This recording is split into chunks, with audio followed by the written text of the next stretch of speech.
Yo, what up, everybody? My people, I'm back, and I think most of you have seen this background for a long time. I came back to where I live, my seat currently, because I'm kind of like, um, how can I say? I don't have a permanent place to live. Yeah, this is really funny. Yeah, I don't have a permanent place to live. And people right now people they're calling me pan-Africanist, they're calling me activist. I never called myself that way, but people are calling me now, are labeling me now because of the fight that I am fighting um, for. But I like not labeling myself, because when you start doing this kind of fight, people they'll call you activist, people they'll call you pan-Africanist. And it's not, don't get me wrong, it's not about words. Like, it's not something that I can say, don't call me that. No. I like to see myself as just a guy who loves Africa and is ready to do anything for his continent. And I think this is how it should be to everybody, because when we put labels and we start calling someone activist, then what about the rest of people, right? So are we going to call each and every single one of African activists because they love their country and they're fighting for their countries? So it should be normal. Like, we don't need labels to label ourselves when you're fighting against something. But this is just my opinion. I think it should just be normal that this is the person who loves his continent, love his country, and is ready to fight for it, right? Just like, I mean, looking at the Prime Minister of Ethiopia going on the battlefield, fighting and being ready to die for that, like, that should be normal, you know what I'm saying? But it seems to be a big of a deal, because we have people who cannot do that. We have leaders who are not willing to sacrifice themselves for the sake of the country. We have people who are not willing to give up some part of their rights, some part of their comfortableness to fight for the country. Because going on the battlefield, that means you're not going to stay in the White House or whatever the name you call in your country. You're not going to be able to eat the good food. You're not going to be able to just sit on the comfortable chair. No, you're sitting down on the ground. And I shared that photo with you guys before on Twitter, showing the Prime Minister of Ethiopia like sitting down on the floor, right? And listening to the commander. Like, okay, let me pray first before I continue to share this point, because this is very important. And I can see materials are just coming in right now. God, I thank you for today. Thank you for this session. Thank you for everybody who is joining. As you're having this session today, give me wisdom, give me understanding, give me a Holy Spirit to be able to speak what you want me to say. And most of all, God, help us to be united, help us to love one another, and help us to have peace with one another. In Jesus' name I pray. Amen.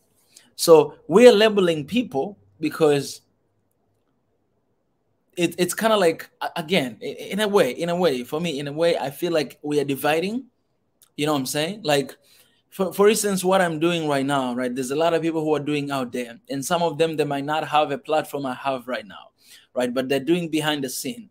Some people, they love continent of Africa. They love their countries. They love their continent, but they cannot say it. They just love it. Maybe they show it, or you'll never see them on the platforms like this. So for me, I feel like labeling people, it divides them from other people. Like, we make them special than the rest of the group. You know what I'm saying? Like, labeling me, I feel like you're making me some sort of a special guy, and we are forgetting other people who are actually fighting for Africa as well, right? And this is the system we are living in, like, right? People that will love you, people that will make you a celebrity today, and then tomorrow they will take you down. But this is kind of thing that I think we really need, by hooks and crooks. We really need to avoid it. We really need to avoid this, and I might not be able to avoid it because it's always following you. But I think it's a time to just see things as they are, right? Me doing what I'm doing is because I love the continent, I love Africa. You doing what you're doing and being here, you 64 people right now, it's because you love Africa, and you're ready to give up your 1 hour or 2 hours or 3 hours to listen to this guy, to listen to what he's saying, because you have this passion and heart for Africa. What Prime Minister went on a battlefield and fight for his country, it should be something that any other leader can do it in the continent. But I'm not sure if any other leader can do that, you know what I'm saying, in the continent. And I'm not sure if people can do that because we like the image of leaders we have, or the image of leadership we have, is like, this is a leader and we are serving him. But that's not how it's supposed to be. It's supposed to be, you leader, you're serving us. We put you there to work for us. We put you there to make sure that every single thing you're getting done, of every single promises that you promised before you will do.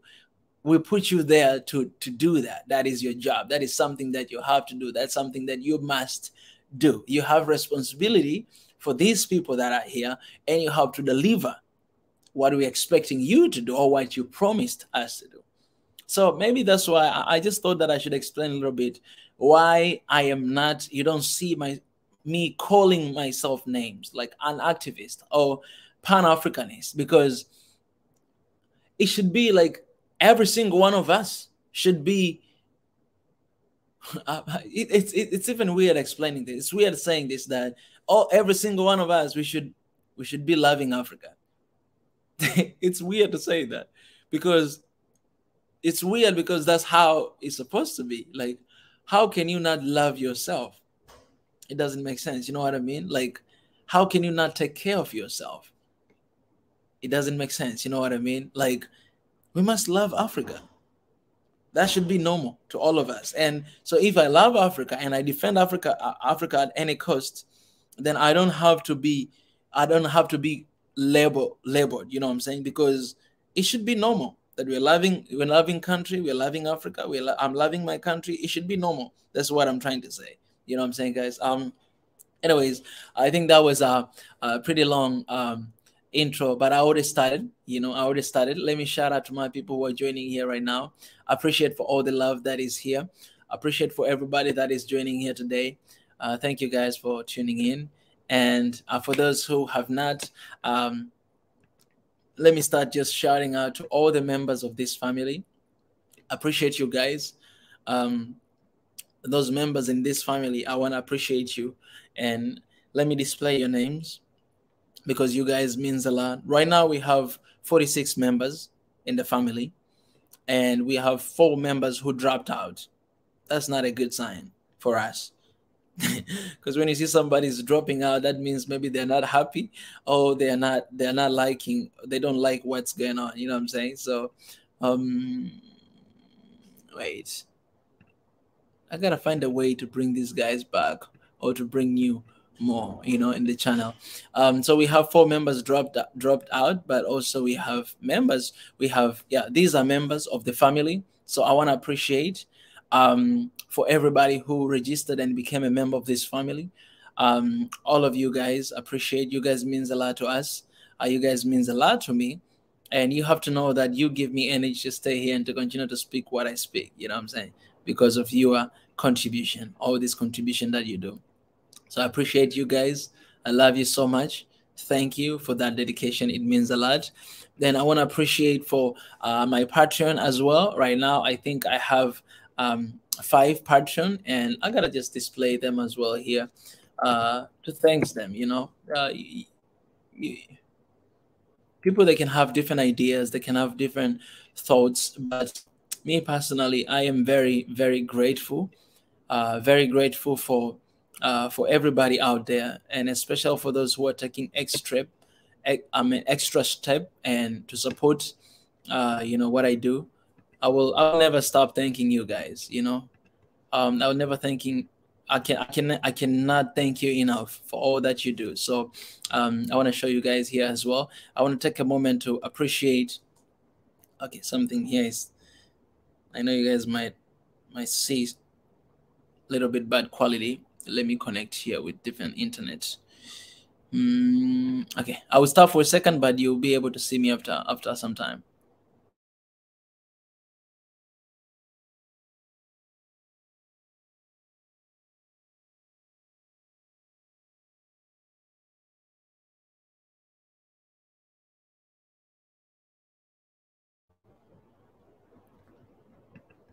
All right. Yes, I'm back. So let me take a moment as well to appreciate, my Patreon here. My Patreon, I've got right now 5 members right here. So I want to appreciate you guys for for being very supportive and to be here. I'll be sharing the links in the comment section just in case if you want to join a membership on YouTube or become my Patreon. I'll share the links in the comment section and you can feel free to join and to support as well. All is well. Let me share here and then I will keep diving in. All right. That's for membership right there. And for this, I want to appreciate my sister Netsi. My sister Netsi, she actually helped me to overcome this fear.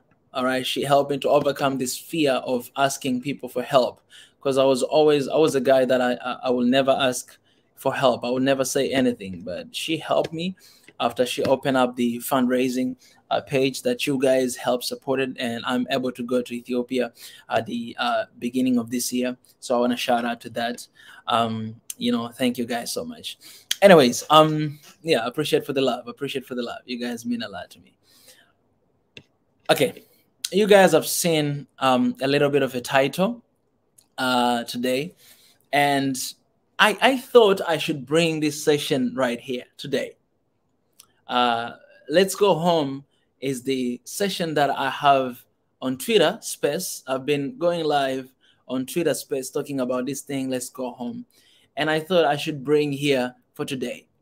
And the reason why I realized there's something different when you look at yourself, because right now I can see myself as I'm talking, right? But on Twitter, I cannot see myself. It's just like a podcast. It's different, like it's different vibe. And I don't know, like a different revelation as well when you're talking about that. But I want to share a little bit about this specific topic, Let's Go Home, and why I want to share with you guys today. I need to collect my thoughts. We cannot agree. I mean, we cannot disagree that we all agree that Africa is a beautiful place, and I'm not just talking about the way that it looks, the environment, the air, the everything, but I'm talking about in every way, like in every way. If you want to see the good relationships, you come to Africa, you see how people love each other, you see how beautiful culture is. You'll see a lot of things that sometimes we don't appreciate until we go out, and then we begin to appreciate what is here in Africa. So I'm not here to remind you, to tell you how beautiful Africa is, but because we all know that. But I think sometimes how we respond and how we act towards it, it doesn't really show that we know it. And I always say knowledge is power. And the other day, we have been having session every single week of kind of like education. Our Minister of Education have been coming here to share and to talk about the decolonization of the mind, because that's one of the mission of here, One Africa Forum, One Africa Movement, to make sure that our minds, our software are transformed, right? Transformed to understand and to know our roots, to go back to our roots.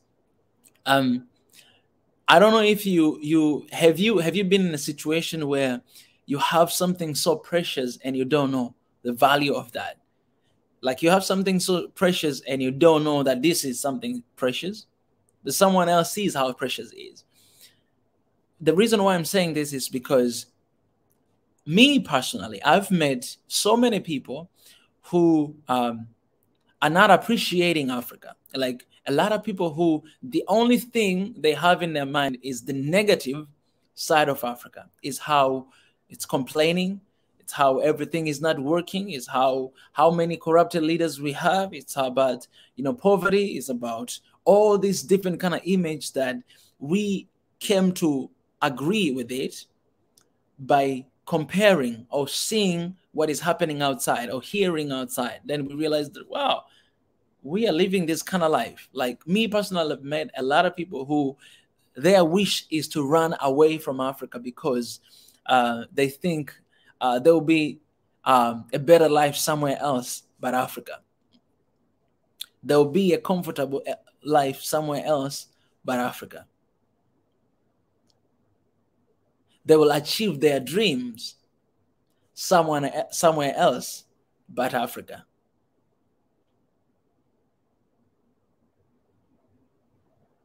They will have a beautiful family. They'll raise their family. You'll find people saying that, you know what, I don't want to raise my family in Africa. Because they do believe that there is a better life somewhere else, but not Africa.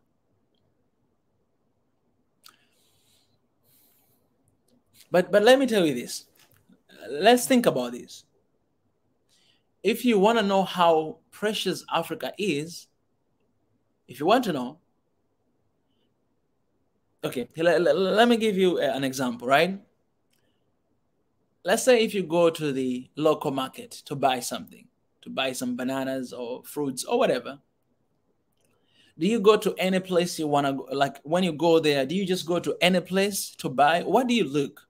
What do you look when you go to the local market to buy something?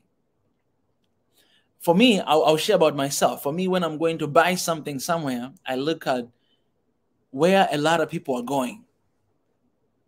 If there might be like 10 tables, all of those tables, they're selling the same thing. But I'll always look at where a lot of people are going. For example, even when you find restaurants, the place to eat, are you going to eat in a place where you don't see anyone inside? Or are you going to go to a place where you see there's a lot of people outside? Inside, some of people, they're waiting outside. Well, where I lived, my experience in Korea for 9 years, I've seen people waiting on the line for like 9 hours. I mean, 9 hours, like a couple hours outside. Why? Because the food is delicious. So a lot of people are going there. And even if you don't know, but as long as you see a lot of people are there, there's this, some sort of belief in you comes that, oh, I can trust that place. Like when you see a lot of customers are going to this area, there's this magic belief that comes out of you, and you want to go there as well.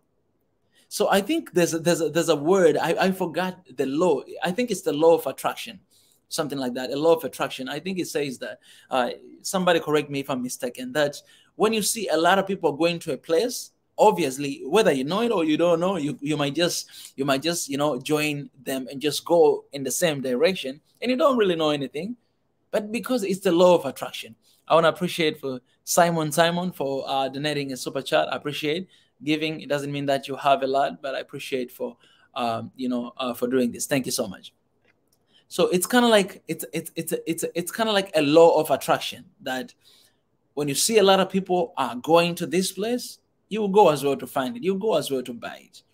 And that's why a lot of businesses, what they do is they just do a marketing a lot of stuff, or they even use celebrities, because the celebrities, they have their own followers. And when I wear something like this, somebody out there would want to look like this, so we'll go to buy the same thing, right? And in that case, we'll make a lot of money. My point is, if you don't know how precious, if you don't know what Africa is, if you do not know, if you're still blind and you do not know that, look at how many people are after Africa. Look at how many people are running to Africa. Look at how many organizations, look at how many countries race to Africa, race to colonize Africa. You can look at how many countries are actually looking forward to take Africa away. Then you realize that, no, there must be something special. So my job today is to remind you that there is something special in Africa that everyone wants to come and to take it. There is something special in Africa that not want to come, that they are coming. There's something special in Africa that always, since the beginning, people have been wanting to come and to take away and actually take advantage of it, because there's something very unique, there's something very precious, there's something special that we might not even know. There are things that we know, but there are things we do not know. There are things are yet to be discovered in Africa, and they know, but maybe we don't even know.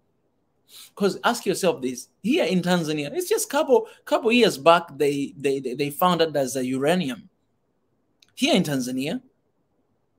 Do you know in how many countries in Africa there are things are yet to be discovered? We don't know. But there are people who knows about it, and they'll never tell you. That, oh, we realize that in your country maybe you have oil. We realize that in your country you have, maybe they don't even have a technology to discover what is here in Africa. For me, I know one thing for sure, that Africa is a place where God, he put all kind of richness in Africa. Things that we know and things that we don't know. And that's why in Africa we need innovators. We need innovation in Africa. We need smart people in Africa. We need all kind of resources we need in Africa to discover all these things that are yet to be discovered. And that's why I'm saying, let's go home, because coming home, it's a sign of us realizing and understanding how blessed we are and how much we do have. And actually we can come and secure the bag, because the bag is not secured. The people are taking advantage of it, but will not be able to save it and to protect it if we don't have brilliant mindset, if we don't have people who actually understand what is going on outside, like people with both sides, right? People who are outside right now, all diaspora outside, they have a special gift, and that gift is to understand how the world works out there and to understand how Africa works as well, because you're African. You always have that in you. And today, one of my calls that I was calling to all governments in Africa, everybody in Africa, that guys, I think it's a time for government to start using diasporas. It's a time for government to initiate some program for diasporas within the continent. It's a time for government to actually even give jobs to diaspora, like to have a department here within the continent of diasporas. That's a good one, because the only thing we know about diasporas are those who are living outside. But why don't we create here within the continent a diaspora department in our countries, so that all these people, they will not feel rejected, they will not feel strangers in their own country, but they'll come home knowing that we are embraced, because we have this community of diasporas that is recognized by the government, and government is actually willing to support, to give jobs, to give access, to give all these things to contribute to their countries. Because one strength of diaspora is that they have an eye, a different eye. So if we have two eyes, diasporas, they have three eyes. They have, of course, the normal eyes we do have, but they have another one right here. Actually, that eye, it sees like 360 degrees. It sees everywhere. Because just if you lived, let's say, in the US for 5 years, 10 years, then you understand how the world works there. And if you come here home, I'm telling you, like if the government spends some time with diasporas, use this diaspora department, it will help them so much to discover the lies that are coming from outside. Because for me, it doesn't make sense. It doesn't make sense if you have like some investors from the US coming here in the government, meeting with a leader who don't know even how like the US works, like don't have experience. Maybe you started there, but you started there for 3 years. But there's so many things that we're lacking. There's so many things. For instance, when you take a look at the treaties, a lot of treaties our leaders don't read them.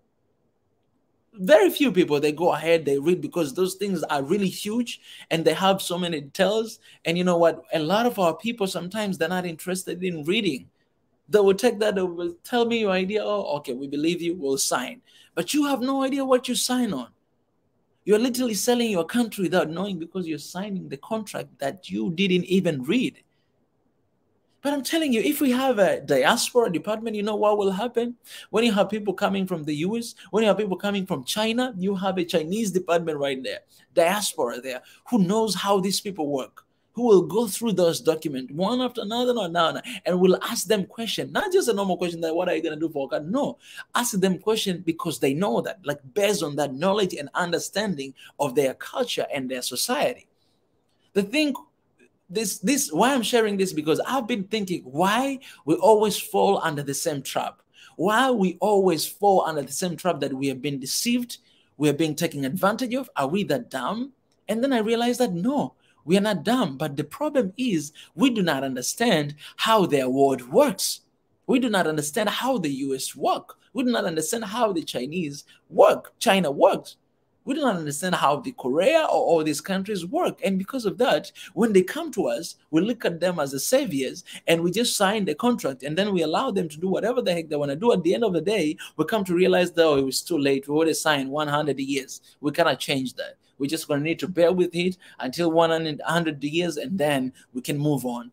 No, but do you know how many generations in 100 years they're gonna be gone? You might have 2 generations there. And where we're going, you might even have 3 generations in 100 years. So diaspora are people who actually understand because they live there. They're part of those community. They understand how the world works. Let's say you've been born in Germany, you've been born there, or in the US. You are part of that culture. You understand A, B, C, D of that culture.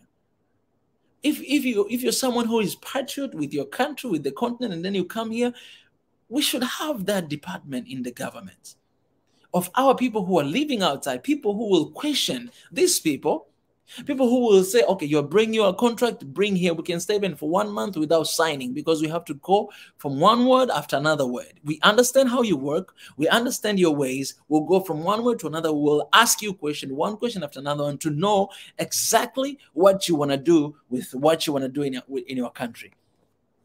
We need to have that.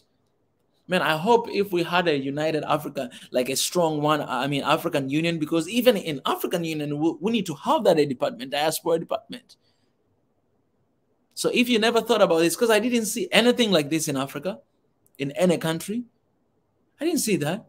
And in that diaspora department, that means you have people from everywhere, from all over the world. That's why I'm saying, guys, we don't need to hire some other people.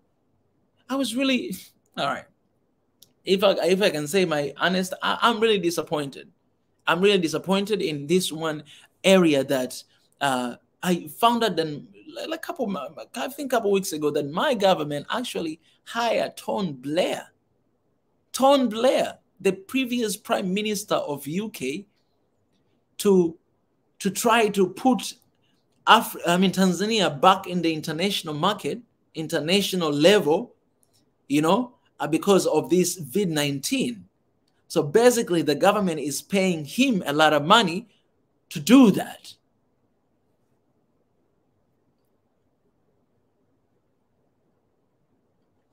And what I'm saying is, we have people who lived in the UK. We have people who are living in the UK right now.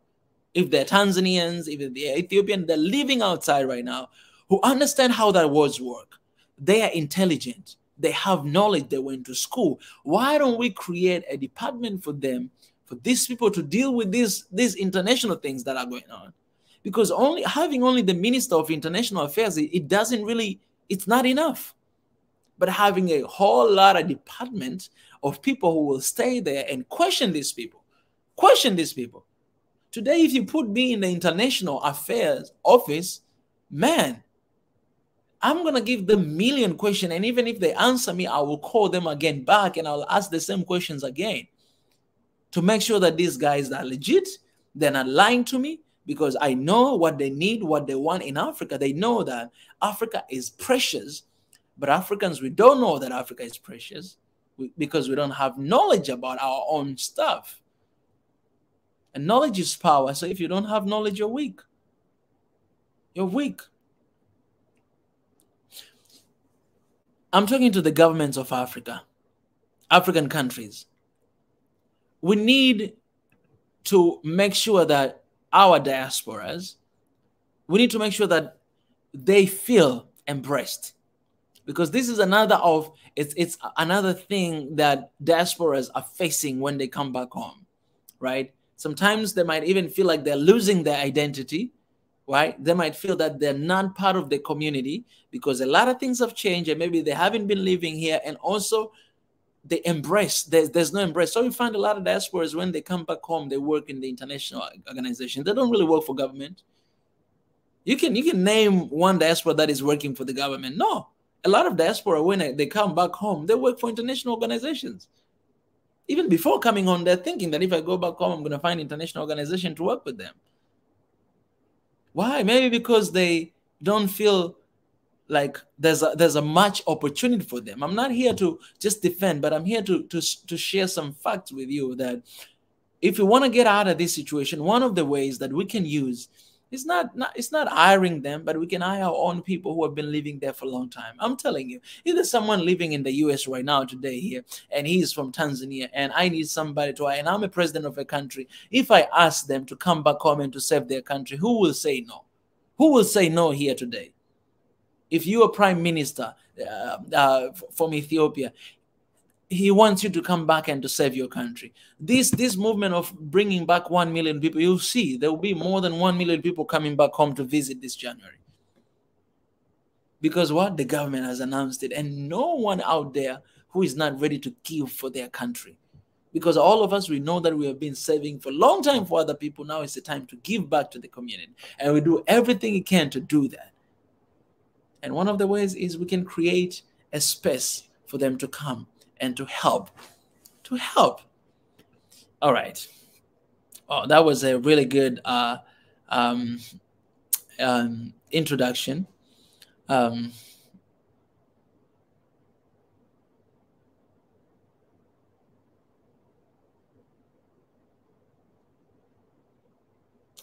Okay, let me respond to this one before I allow you guys to come. He say, Joseph Tabit say, do our leaders believe in no more movement? For this movement to achieve, we are forced to involve our leaders. Let us call out their names and argue them to wake up and work for our interest.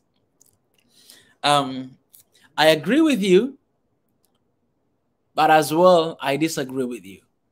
So I'll start with the positive. Why I agree with you? I agree with you that yes, I think it's the time for everybody to be involved.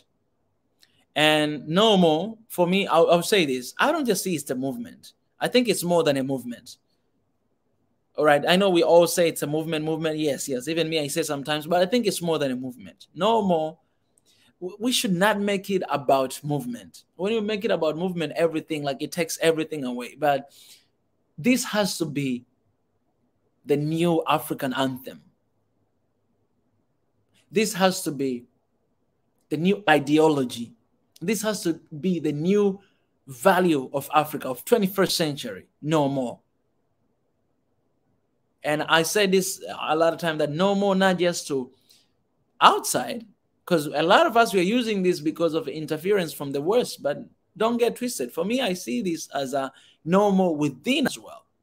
That no more killing one another, no more corruptions, no more disunity. That's how I see. So I think it should be the new philosophy of Africa. And we should embrace in that way. You know what I'm saying? We should embrace in that way, because movement, it has a tendency of turning to something that is not really there for the interest of people anymore, but it becomes just, it's kind of like your institution. I mean, I cannot even say this word. All right, you make it an institution. I don't know how to mention that word. An institution. Oh my goodness. Institutionalized. I can't mention that word. Somebody will come and help me later. But you have this tendency of making it as an institution, and when you make it as an institution, then you lose all the quality. Like you disregard other people, and the only thing that we see people who are behind this. But what we have to see in normal movement is not people who are behind it, but we have to see it as an ideology, new philosophy that we are adapting to. That yes, institution. I can't mention this word. Institutional. Oh man, somebody come and help me out. All right. You guys must be laughing at me right now. All right. So, what was I saying? Yeah. So we turn to something like, for example, the One Africa Forum, the One Africa movement that I say, it's a movement, again, the same word. When you're looking at it, we tend to look at people who are behind it. But what I want us to look at, the philosophy itself, the ideology itself, that no, this is about unity. This is about bringing African together. No more it's about saving the interests of Africa. It's about that. So in that way, I agree with you that I think a lot of people, I think that's why leaders are very careful not to mention it, because it's a movement. And when you see this thing, it's a movement, and you see how everybody's trying to burn it. So as a leaders, I want to tell you the truth. At the same time, they're trying to be careful. They're looking at this, and then they're trying to be careful that, okay, it seems like it's something good. Let's see how it goes, right? Maybe later on they're going to endorse it. That, okay, now we're endorsing it. You know what I'm saying? That's why everybody is quiet. But that's one side. But second side, which I say I don't agree with you. I don't think we have to wait for leaders to say this word to give a momentum to this movement, or to give a momentum to this new philosophy that we have. No more. No, we don't need it. People are speaking now, and people are talking is enough. It's enough. The world is listening, is seeing it. It's enough. It's enough. Let leaders worry about what they're worrying the most. Okay, let them do that. If they will come along, yes, but we cannot sit down and wait for them to come and join. No, we will decide what is the fate of our countries. We'll decide what is the fate of our continent. We are responsible for that, and we can decide our fate. We can do that. And people's voice matters. There's no, like, man, that's such a beautiful thing to see. Again, I'm gonna mention this again. I know you guys might be tired. The Prime Minister of Ethiopia standing for his country, and then you see all the people they're supporting standing with him. It's such a beautiful thing to have people who are standing with you with everything they got to defend the country. It's such a beautiful thing. It's a beautiful thing. It's a beautiful thing, man, that, all right, you're going after our leaders, you're going to need to go after all these 100 million people. It's a beautiful thing. So for me, I think our leaders also need to learn, and they're learning from us. And this is how we do it. We join our hands together. We do it, whether they are with us or they're not with us. We do it.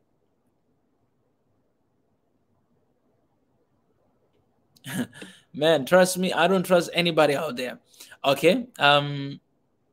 Let me read this one question, and then I'll be allowing you guys very soon to comment, raise your voice. But I want to read for those who don't comment, they just write.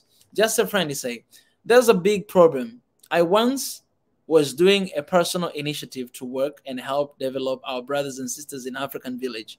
I was then denied the permit to continue this work, so I had to leave. This is what I'm talking about. Just a friend, this is why I'm talking about. This is what I'm talking about. That's why this live stream is for you. Like, sometimes you find out that diasporas, they're not well embraced back home. And I'm just shifting the fight. Like on Twitter space, I talk about diaspora, come back home. You guys are ditching your home. But now I'm twisting it that no, not everyone is ditching home, but home actually is ditching them. It's ditching on them. People are coming here and they feel like they're in a foreign country. They feel like they don't have their identity. They lost their identity because it doesn't embrace them. When it comes, you want to do work, you have to go a lot of bureaucracy because they think you have a lot of money. I remember one time when I was coming, like maybe 5 years ago, even before Magufuli became a president, I was coming back home. I was just coming with phones because I was bringing into my family. My dad, my mom, my brother, and my sister, and my another brother. I was bringing phones. And then they almost wanted to take, tax on something that is used and bringing back home. I was like, this is for my family. Why should I pay a lot of tax? But they see me, they look at me, they're like, oh, we got to get some money from him. But this is another case. I don't know which country you're coming from, just a friend, but he was denied the work, the permit to continue this work. So he had to leave and to do somewhere else. This is kind of thing that I'm saying that our government, our continent has to create a system, maybe even department of diasporas. People who will come, and you know what it would be if we have a department of diaspora in your country or in my country. Those people, they're innate, like innovators, creative. Every time you want to get some suggestions, some opinions about whatever contract that is coming from outside or you want to do internationally, you go through this department of diasporas. These are the brains. These are people who knows how the world works. I'm not saying that people who are here, they don't know, but I'm saying they know the trick, things that we cannot see on movies. You need to live to be part of that community to understand some certain things. And these are people who they're going to actually help us and take us to the another level. Trust me. So just a friend, I'm sorry, man, that happened to you. But I want to take this moment to welcome you to Tanzania. You can come and invest here. All right. There's always doors open for you. You can even invest in my name. You know what I'm saying? I'll be like, yeah.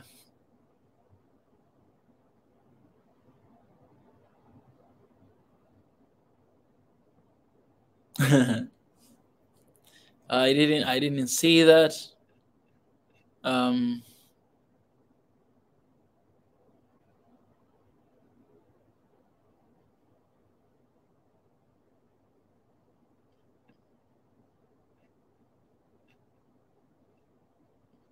You know,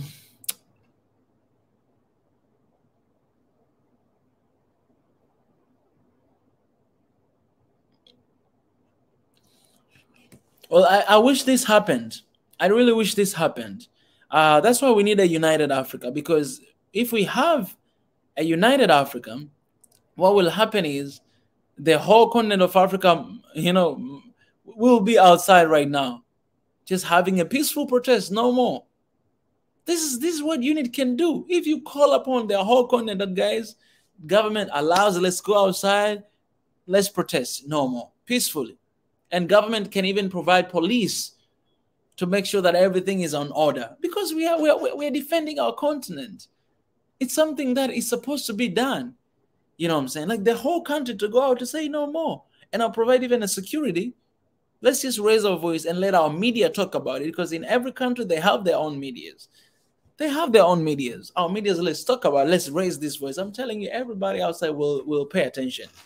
I'm telling you, if Africa comes together and say, like, we're saying no more to this humiliation, all African countries go outside and protest.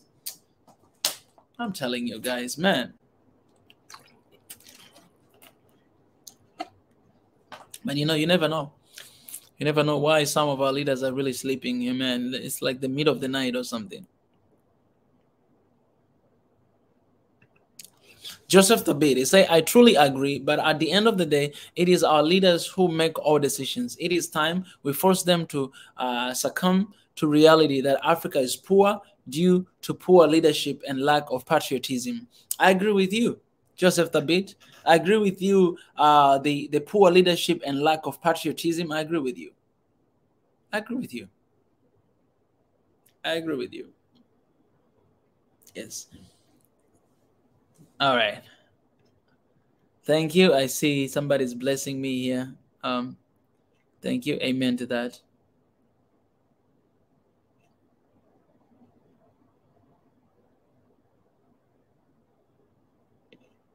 Oh, I like this one.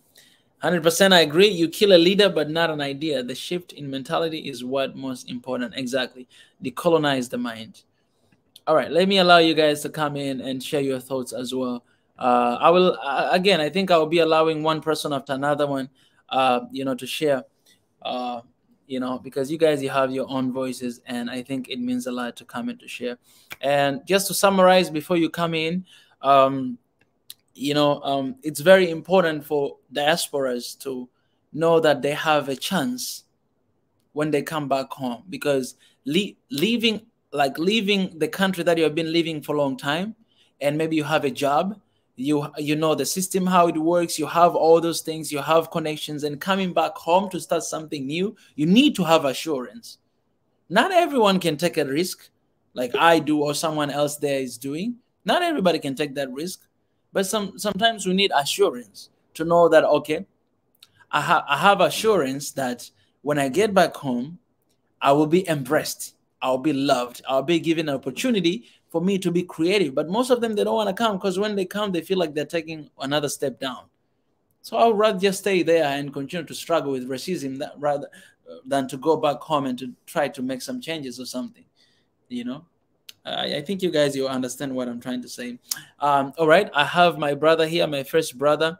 He's always here, and appreciate your commitment to come. I'll have him here to share his thoughts, and then just as usual, guys, I'll have somebody to share their thought, and then I'll have someone else to come in, and then I'll take them out. I think that is more effective. Jonas, welcome to the show again today. How are you? I'm fine. How are you, Mika? I'm good. I'm good. I appreciate for your dedication of always coming here and raise your voice. That's beautiful. That's how it's supposed to be. Yeah, okay. Thank you. Thank you very much. And good to see you today. Oh, me too. I've never seen your face though, but it's good to hear from you. Yeah, okay. Thank you. All right. Okay. Let me reflect my point.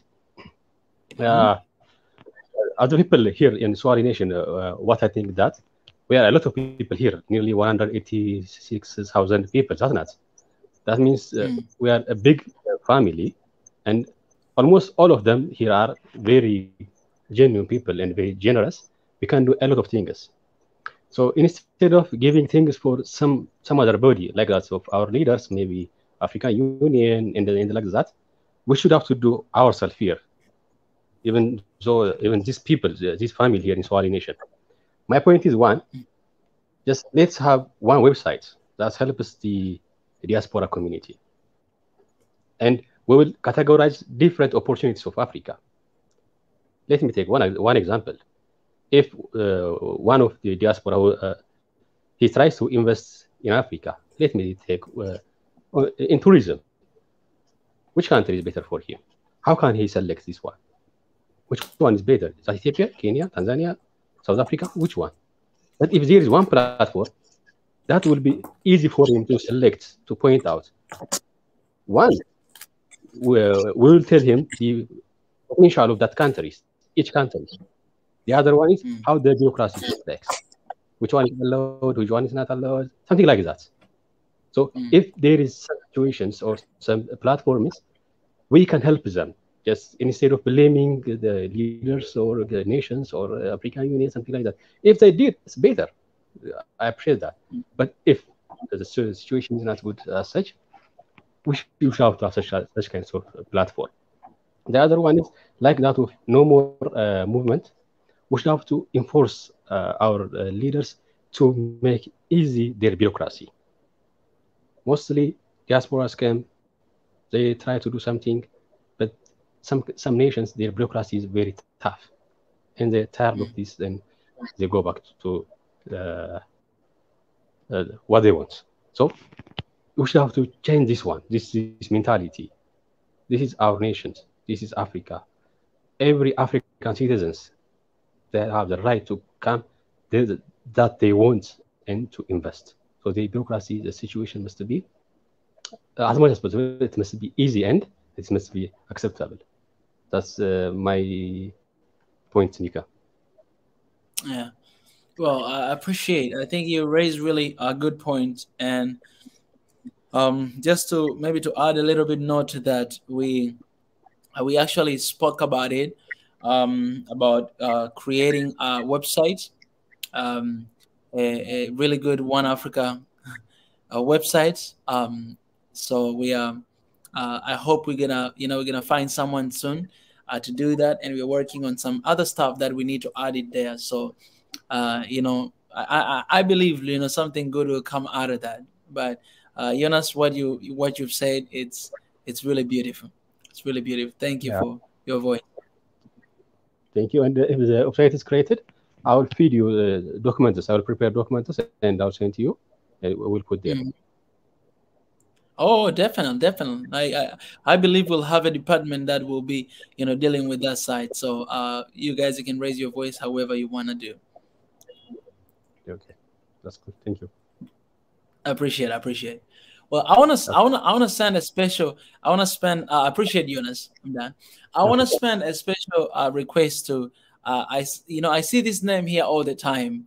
Here on the live chat for a very long time, and I've been wanting this person to come to join and to raise, I believe, her voice, but she hasn't been coming actually. Eldana. I've seen this name so many times. I think you guys have seen this name as well, right? This person right here. she always have an amazing insight. But I really hope she can, guys. Eldana, welcome to the show. I really wanna, hear your voice on this, and I really wanna get to know Eldana. All right. We have another person. Yeah, Biggie, Swahili Nation partner. Good morning, good afternoon, and everybody that's out there, good evening again. It's good to Yes. be back on the platform again. Welcome. We missed you yesterday. Oh I just yeah. want to say hello to everybody else.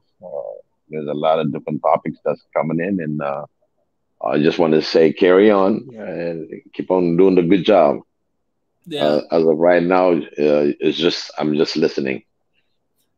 I first of all, let me appreciate you once again for an amazing work you did the other day of streaming live straight from Washington D.C.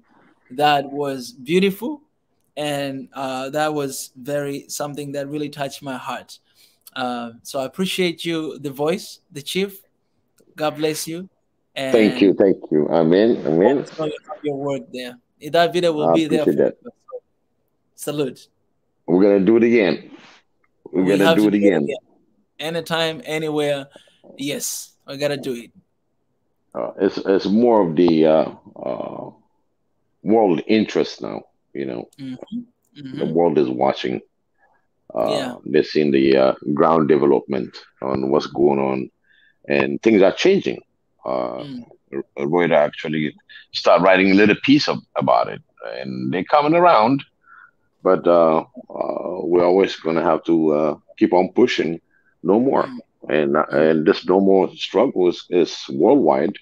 Mm. And this is Ethiopia that came in with the no more already, and that's Mm. going like a brush fire.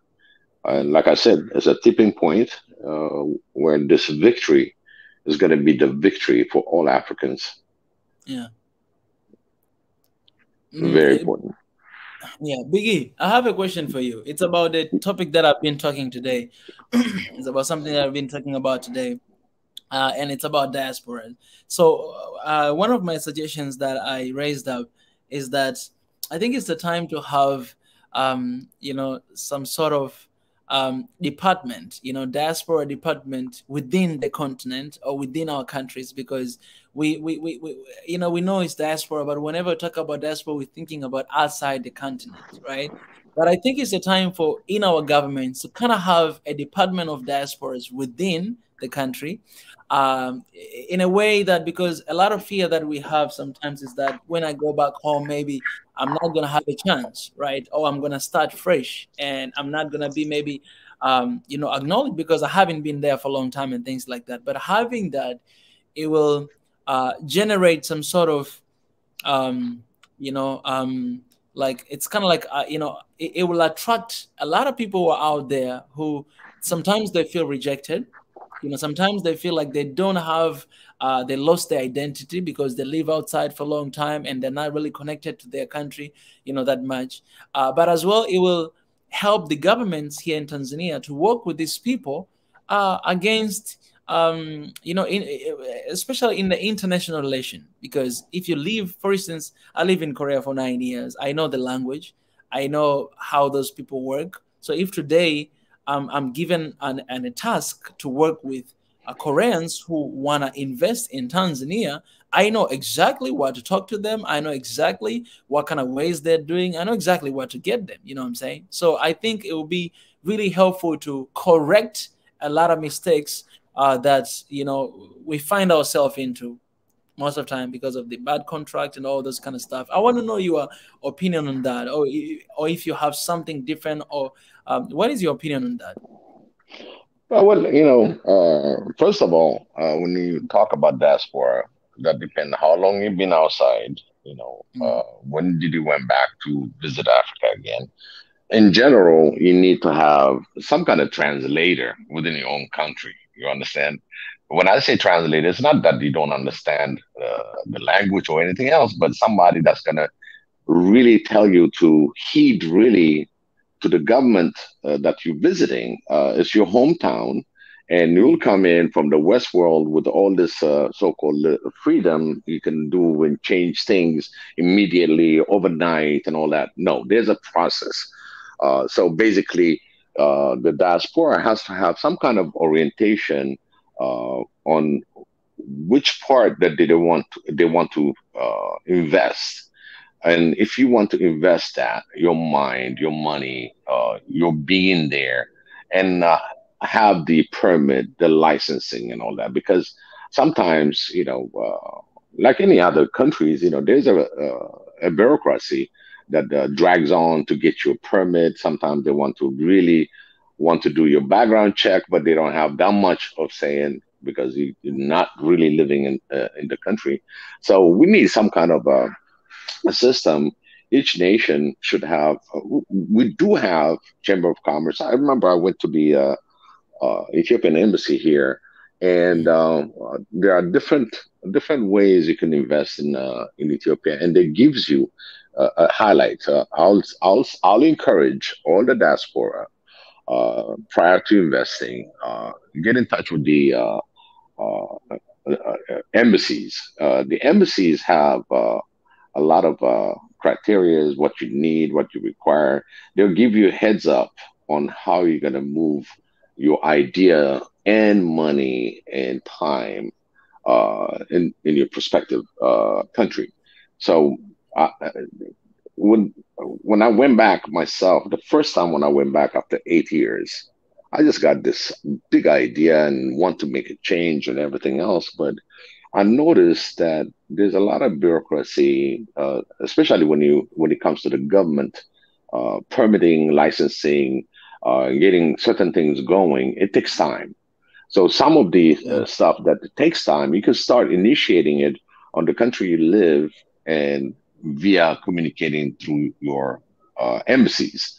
So I would say uh, the local have the idea. Sometimes also giving them another way to look at and approach certain problems and solutions to the effect. Diasporas have to really understand that it's not our country, our Africa is not always a fast moving. Everything is there. You request that it takes 30 days. No, every country, every nation has its own way of processing permits. I understand, and that's why we're really eager to implement so many things overnight. We want it now. And even in the Western country that you live in or abroad, you still see even to get your driver license, the process. To get your driver license, what you is required. We all adhere to the requirements. So diaspora, I know we're all passionate to do something about our hometown in general, but information is very important. So you got to go to your embassy, your immediate embassy. If you want to invest, they'll give you directions, and in fact, they can accelerate your permits and licensing while you are within the outside country. They will give you a guideline. They will give you what you can do, what you cannot, and what kind of licensing you require. So all that information is within the embassy uh, of your immediate country, representing those facts. So don't waste your time just jumping in. I'm gonna go there. I got this much money now. I'm out of there. I'm gonna do this. No, just like any investment, you have to read the prospectus, or you create the prospectus yourself. So get informed before you travel and make decisions. And then a lot of times, what I see is people go back and thinking they can do whatever they want to do, but there's a rule of law. There's a set of guideline. There's so many things that you have to allow to find out prior. You have to do your homework, starting with your embassy that within your residence area, and that's what I would suggest. Make sure that when I started saying, you need a translator, that's what I meant. Basically, cool down. You're not going to go to the Western style where they have all the courts, all the things lined up, because Africa still need to advance in processing, even passport, even processing renewal. There's a lot of things that's slowing down certain process. Eventually, we'll have other people that's going to suggest on how to improve the administrative work when it comes to the government work. So again, I'll tell the diaspora to do your diligent homework within the embassy that is located near you, and they'll give you much better understanding what you're going to expect. You're not going to be surprised when you get to the country. And if you need licensing, they'll show you how to get and acquire that license and what you need to get that license. So it's better to, we just don't underestimate the embassies that we have abroad. They got the information in hand. If they don't, they'll come up with the information and you'll get the information.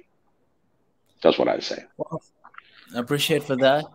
Family, let's try to hit 187 until the end of this live stream. So go ahead and subscribe if you haven't. And thank you so much for Tuma Besha for your super chat. All right, I want to disagree with one comment here, and I think this is the reason why I was talking about this, about embracing and not feeling like a part of society, especially for diaspora when they decide to come back home, right? From Achuil say diaspora department can easily be infiltrated by our enemies to do harm to the continent. First of all, I want to disagree with this 100%. And that's because this is the idea. This is how a lot of people who are not living outside, they think about diasporas. This is how they think that, oh, those people, they are already manipulated, or they're already part of the system that is outside. Therefore, we cannot trust in them. And I faced this before because I had interview here on Swahili Nation. When you just see Swahili Nation for the first time, the first video you see is the interview that I had with the current ambassador of Kenyan government to South Korea. Her name is Mundo Munzee. This ambassador, she has actually American citizenship, and she's also Kenyan. So she has two citizenship. And back in the days, I think it was in January, Uhuru Kenyatta appointed her to become ambassador to South Korea. And a lot of people, they didn't like it. Let me share with you just a little bit. Let me share with you of this interview, just a little bit of this interview, one side. I'm just going to put it here for you guys to see this one question that I asked her. And I think it will explain everything. And then I'll go ahead to add what I'm saying. I see someone here already joined. It's here waiting. I will allow you just in a second. Hang on there a little bit. Let me write here. Mundo Munzee Swahili Nation. Okay. I gotta show you this interview a little bit because this question was very important, and I wanna show you guys what she said. Okay, let's go back a little bit. Right here.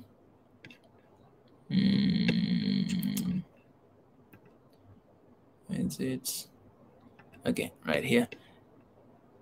I had an opportunity to have interview with two ambassadors of Africa and South Korea, and this right here is my interview with Mundo Munzee, who potentially she can be someone, in the, let me see there.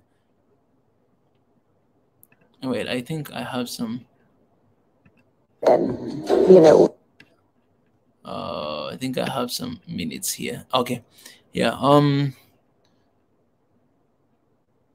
Okay, here.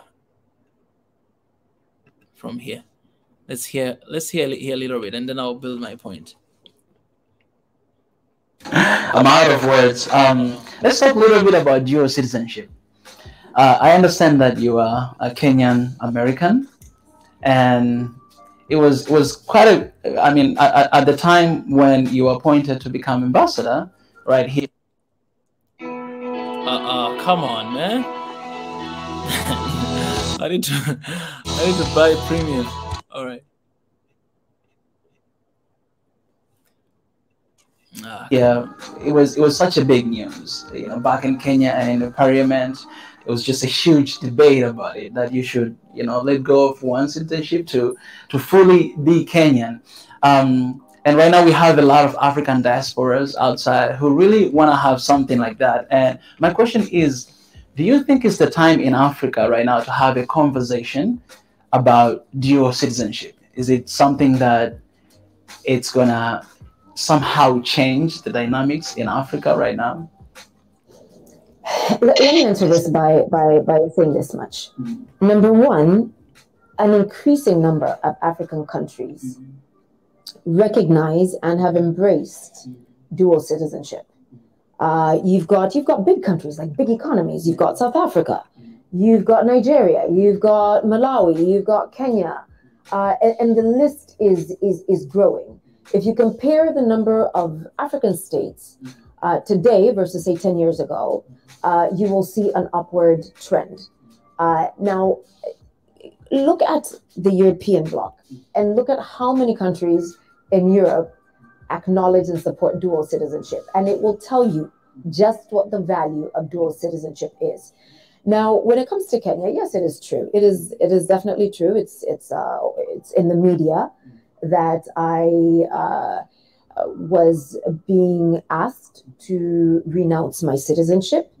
But it's important to say that Kenya does, since the promulgation of its constitution in 2010, Kenya recognizes dual citizenship. And so for certain parties to ask me to renounce my citizenship is actually asking me to embrace an illegality.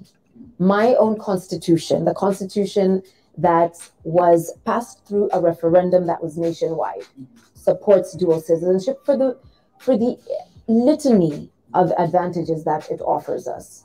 You want to be able, number one, to trade.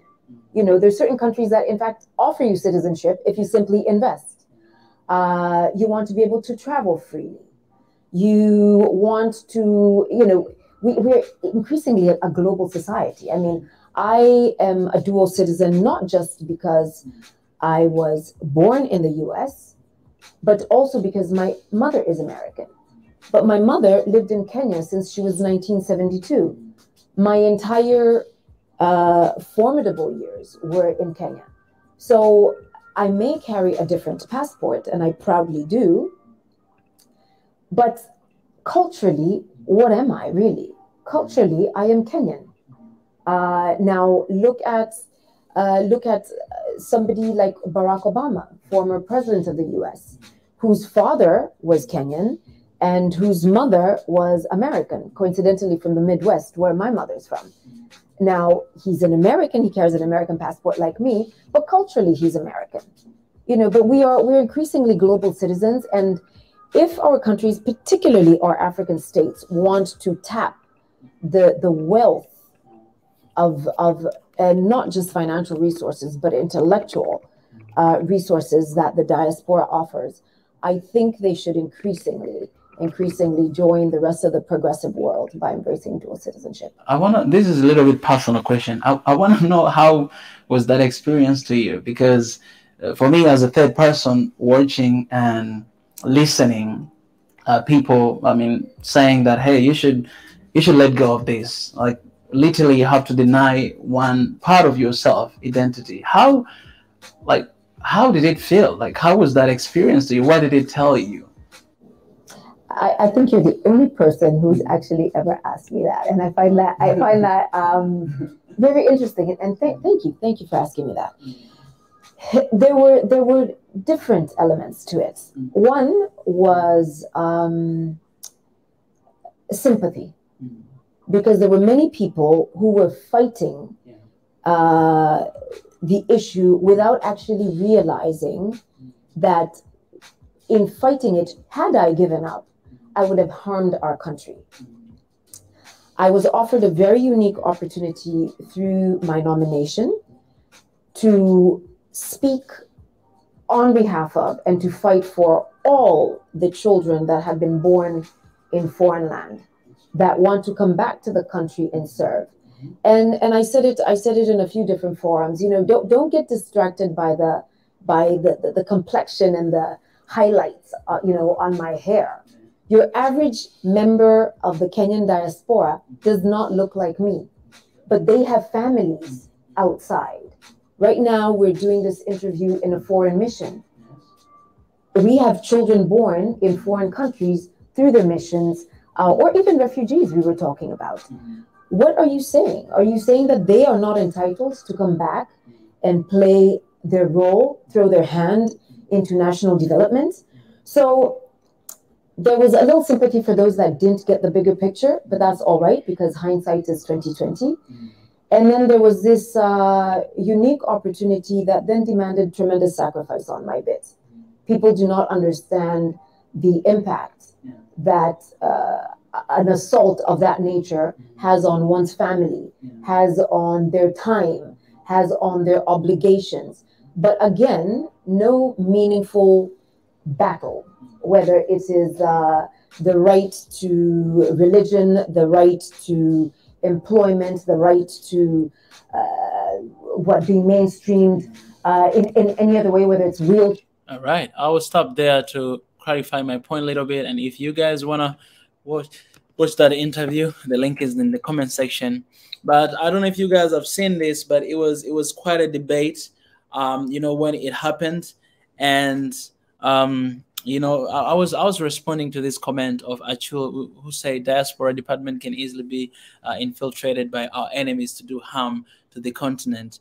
You know, you can think like that because I cannot change how people think, but you know, people who live outside, because I am one of them, they actually love their countries a lot because they, as I said before, they have a third eye to see what is going on outside, and they experience how Africa is being treated, and they have the personal experience of that, right? If you're living in the continent, you might not know how racism like it looks like, right? Because you never experienced, you are in your own continent. But when you live outside, you understand that, and you realize that, dang, man, people back home, they embrace me more than where I am right now, right? So people like this, they always have this a special heart in their place in their hearts towards their country, and they're ready to do anything. To take an example of Mundo Munzee, what she was doing back in Kenya, she was actually having a foundation that it was supporting over 3,000 kids, you know, bringing back to school, kids who they don't have parents, like they lost their parents through different things. That's what she was doing. Like she had that, like moving on, even when she was just outside, she was still doing something like that in her own government. And that's why the President Kenyatta appointed her to become, you know, an ambassador. So I think this is one of the ways that we can show to embrace them. But a thought like this, nobody will think like, and that was actually, that was the point that it was raised when he was appointed to be an ambassador, because they say that, you know, how can we trust you? You have dual citizenship. We feel like you're going to be a spy of, you know, American government. What if American government wants you to do something and you are an ambassador at the same time? You might leak the information, the secret information of the government of Kenya, you know, too. So you can see it's legit points they do have. But that cannot be the reason why we cannot let people who are part of us to actually work with us. I got a question for you. Yes, yes. Okay, when it comes to dual citizenship, it's an agreement between two countries. Okay, yes. So Kenya has an agreement with the United States to have dual citizenship. Does the U.S. allow someone from Kenya to have both citizenship? U.S. I'm not sure. Oh, can you hear me? I'm not sure about the U.S. policy of dual citizenship.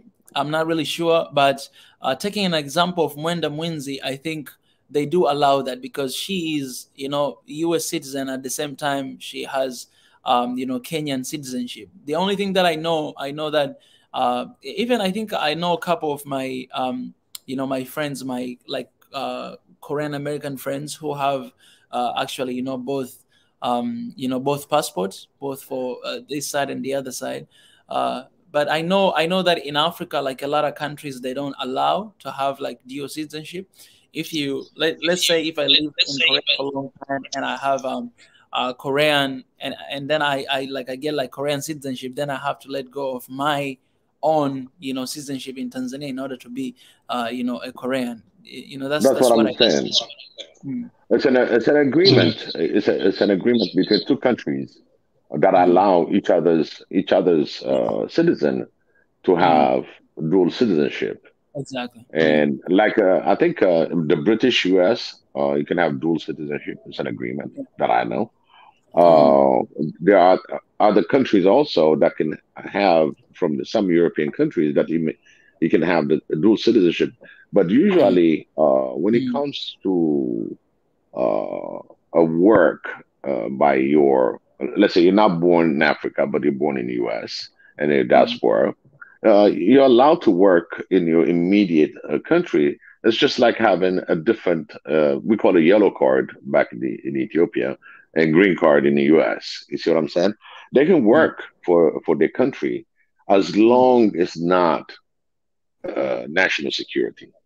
When it comes to national security, when it comes to vote, okay, and these supposed to be respected for the citizens actually living in the country. You cannot have a dual citizenship because now your dual citizenship is going to play a role on your decision because you probably have the two.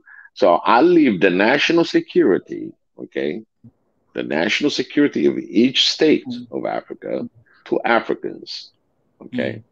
It's not something that you want to play around with it. But let's say I promote you to as an ambassador of peace or ambassador, in different arena, in the international arena, as long as you're not going and talking about the country you're representing, national security, I think you're safe. I think that's where I can serve. But when it comes to the national security, the dual citizenship between the British and U.S. they have an understanding. They're both helping one another in any decision making, and they usually are together. So these are something that I would say the dual citizenship might be in question when it comes to the national security of each state of Africa.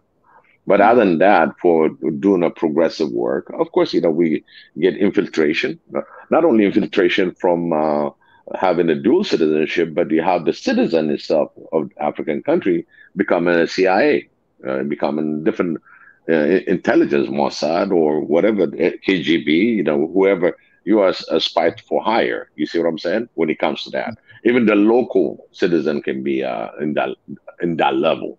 But the dual citizenship coming in is already declared. You are citizen of U.S. and as well Kenya or Ethiopian, and you have citizenship of U.S.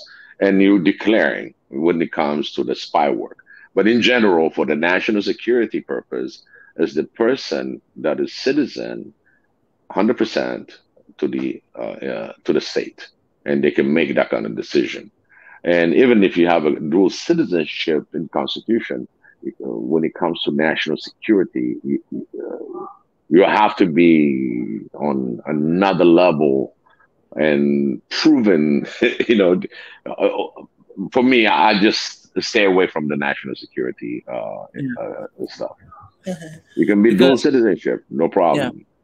Yeah, for me, I think I definitely think that dual citizenship, it doesn't have any problem. Even if I was working for like a government of Tanzania and then I have another citizenship somewhere else, because I am at that moment I am committed to the laws of the country that I'm serving. I choose to serve for this country, and I made a pledge that I will defend the secret of the government, and I need to keep that. And I think.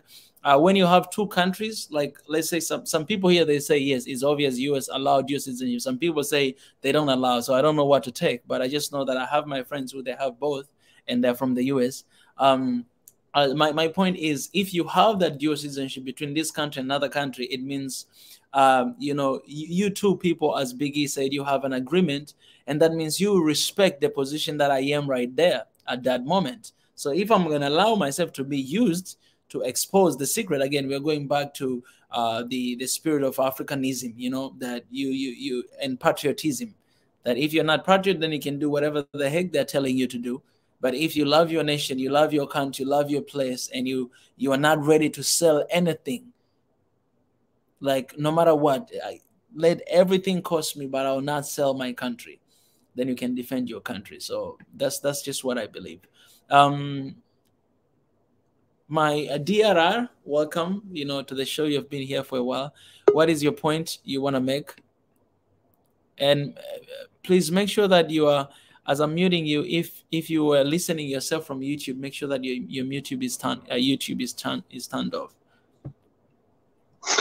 Greetings, brother. Greetings, everybody. I just want to put my thoughts on the citizenship. Yeah. Dual citizenship is a good thing if you're a diaspora, but if you want to, the brother said about national security, I would like to address. The good thing about diaspora in my country is that they invest in the country and contribute economically and educationally. But me personally, I do not want the diaspora to serve in government, because the diaspora have got their own interests. Because you have to remember, the diaspora and the folks back home are not the same. Both have got different vested interests. But the point I want to make is, if you are a diaspora, you want to serve in the government, you have to. It doesn't matter what country it is, even if that country allows dual citizenship or not, you have to give up your citizenship. Because if you are a diaspora and you are, let's say, a member of parliament, you can be very, very easily influenced by any foreign government, or whether if you're from America or France or UK. That's the problem with dual citizenship.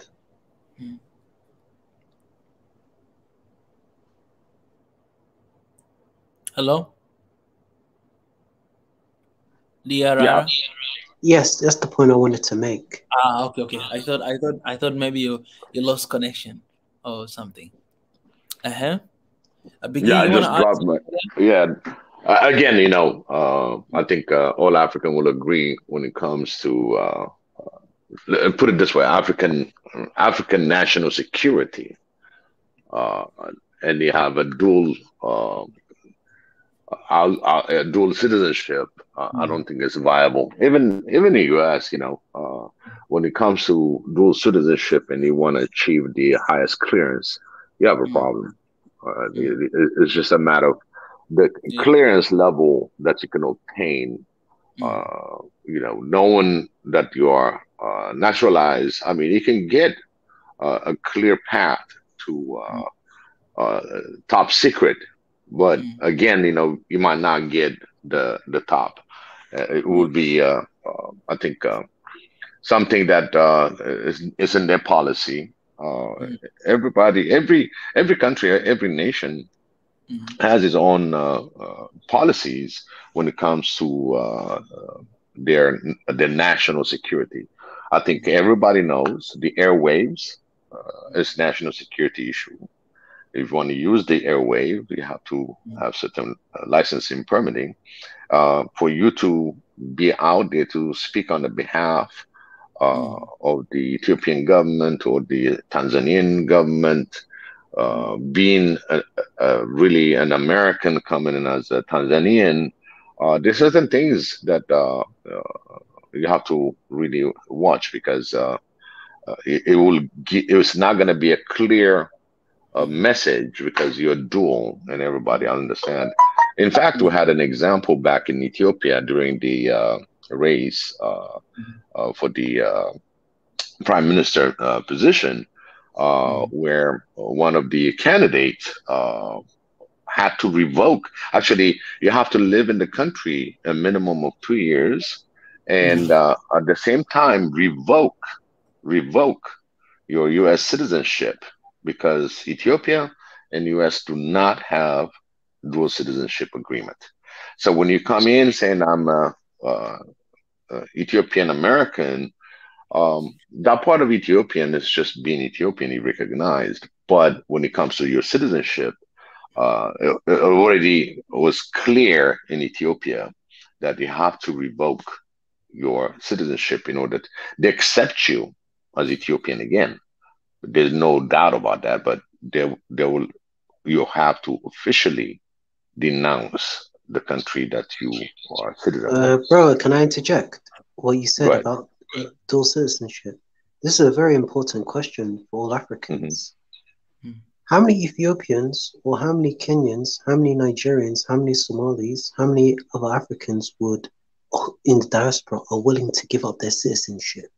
The question is, to be safe, I don't think 90% of them would give up their citizenship, their foreign citizenship, because let's be honest, they have no faith in their passport. They have no faith at all. I'll come back with that when you say no faith. Africans, I repeat, if you are a diaspora African, Africans are patriotic. They'll invest in their country education. But let's say if they want to serve in the government and they got family back home, I would say they'll tell you, yes, I would give up my citizenship, but behind closed doors, I would not give up my citizenship, because what is this Ethiopian passport, this Nigerian passport, this Zimbabwean passport or Somali passport? Where's it going to get me if I were to apply for the citizenship? Prefer.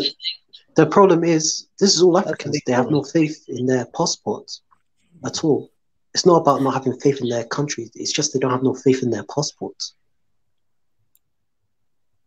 That's a really good point you are saying, DRR, and I think I agree with you 100%, because I living outside for a long time, I talked with a lot of people, and some people they're working day and night to get a different kind of passport, and some people they even go farther. I've spoken to people who they had to go, like they're in America, they had to do the marriage, like contract marriage, for 3 years, for 2 years to get a passport, and then they get a divorce, but again they're already citizen of that country. That's I've spoken to these people, right? And some of them, they were advising me that, oh Mika, why don't you do that where you are? You can just find someone trying to get married, for some years to get a passport and this and this. And I was like, I love what I have and I love my identity, so I'm not gonna do anything to risk that. But we have people with legit reasons that I don't want to do this. For instance, my best friend, he's from Nigeria, and we traveled a few countries together, and I've seen how he was treated so many times at the airports. Whenever he reached there, when they see that, oh, you're Nigerian, then they will treat you completely different. They will search you. Again, they will keep you there waiting, thinking that you're Boko Haram coming there, right? And he will always, like, whenever he goes on the trip, he will always have all this worst experience. Like one day he went to Cambodia with and he was stopped at the airport for a long time until his white girlfriend came and saved him. Now, why I'm saying this? I'm saying this that these are things that our people, they go through because of their passport sometimes outside. And so someone like this is willing to actually get rid of that passport however they can be, because of all these things they're going through. Not because they don't love their country, but because of these experiences, like negative experience. But my suggestion will be this. But who do you think is to blame, Mika? With that, who do you think is to blame? Because I'll give an example. You are from Kenya. The Kenyan passport is stronger than the Somali passport. The Kenyan passport, you could travel to nearly 70 countries. The Somali passport, you could only, sadly, travel to 30 countries. Like, let's say if I wanted to travel to, let me think, I want to travel to the Caribbean. I want to travel to St. Kitts. That's my favorite island. And I'm living in Somalia. I'll have to take a flight from Mogadishu to Turkey to Heathrow. Then I have to spend thousands of pounds to transit. Then I might not be accepted in that country because they're going to ask me all sorts of questions, like, what are you doing on our island? Like, what are you doing here? What is your purpose? Like, similar to the Nigerian fella. And they might even be scared of my passports because of the reputation in my country, what's going on. But I got if you're some Kenyan, things. if you are a Kenyan passport holder, it would be a different story. Uh, uh, But that's the I got majority some. of Africans. If you're traveling to Yeah. South America, all these places. Yeah. This, Exactly. Before Biggie come, I wanna finish the point that I was trying to make. And I don't know why a lot of people they think I'm Kenyan. I don't know why, Dr. Ara, you think that I'm Kenyan. Why you think I'm Kenyan? Oh, sorry, you're not Kenyan. I assumed you were Kenyan. Yeah, I'm really interested because I really want to know that because a lot of people they think I'm Kenyan and I've never said that I'm Kenyan. Well, I'm Kenyan as well because I'm African. But like originally, I'm Tanzanian. But a lot of people, like not only you, but a lot of people. So I'm like, I really, to the point, I'm really surprised that, okay, like okay, we are all one, so it doesn't really matter. But my point, what I'm trying to say is that, yes, reputation, it might be the thing, the image of Africa, how people they have, because of this one group of people who they, always do something like the same thing we're struggling right now in so many countries in Ethiopia and some other places. Like, okay, you're from that region, maybe you might be this person, right? We struggle that with a lot, in so many places.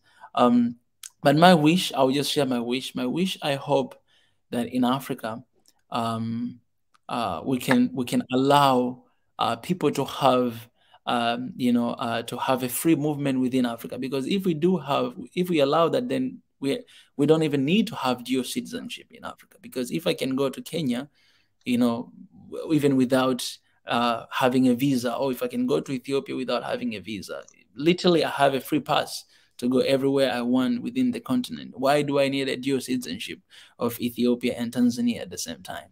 Right? Outside is something else, but inside is something that we can work through it within the continent, to going back the same thing about a united Africa and having a united Africa. But outside, for real, I don't know why anyone would not be willing to embrace the identity. I think it has everything to do with if let's say if I was born in the US, I think like I'm more American than I'm African. If you feel that way, literally I'm not gonna let go of my American citizenship because I feel like I am this person more than I am African, right? It would be really difficult to do that. But there are a lot of people who have been born there or lived there for a long time, but they are not willing to sell to let go of their identity at all. That's what I wanted to say. Biggie, you wanted to add something.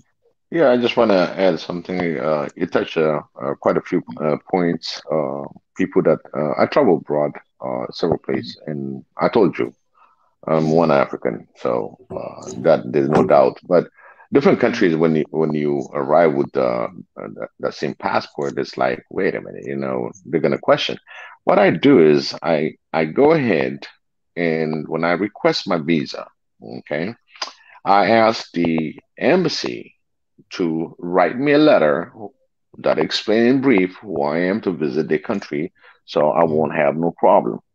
So on top of my visa on my passport, I always carry this letter that came in from the country that I'm traveling from, and the embassy wrote it. And if they have any question, they can call back that embassy.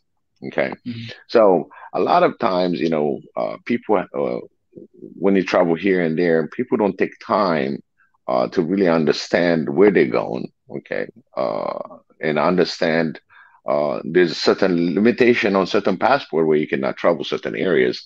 But at the same time, if you must travel to those areas, you have to have the recognition from your own country to begin with.